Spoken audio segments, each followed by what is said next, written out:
مبارک احمد شاہد صاحب کی بیٹی ہوں۔ حضور میرا سوال ہے کہ حضرت رسول کریم صلی اللہ علیہ وسلم کے بعد ہر صدی پر مجدد آئے۔ حضور میرا سوال ہے کہ جن بزرگان کو ہم مجدد مانتے ہیں دوسرے مسلمان بھی انہی کو مجدد مانتے ہیں یا کوئی اختلاف ہے؟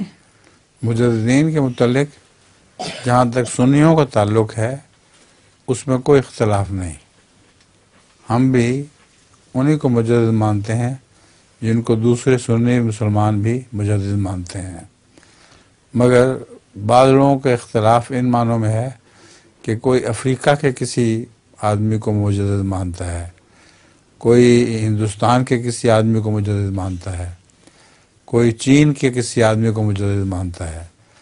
تو مجدد اگر غور کرو تو ایک وقت میں کئی پیدا ہوتے رہے ہیں، مجدد عالمی تو تھے نہیں، نہ اس زمانے میں ایک مجدد کا پیغام ہر جگہ پہنچ سکتا تھا۔ یہ تو اب مسیح علیہ السلام کے زمانے میں یہ سہولت ہو گئی ہے، پہلے تو مجدد اپنے اپنے علاقے کے ہوا کرتے تھے، اس لیے عالمی مجدد پہلے کوئی نہیں تھا، صرف مسیح موعود علیہ السلام ہے، وہ ایک وقت میں کئی مجدد بھی ہوتے تھے۔ حضور میرا لطیفہ بھی ہے جی ہاں سناؤ۔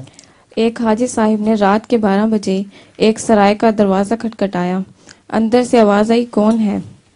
حاجی صاحب بولے حاجی الحرمین الشریفین حضرت صبغت اللہ المجددی المدنی اللاہوری۔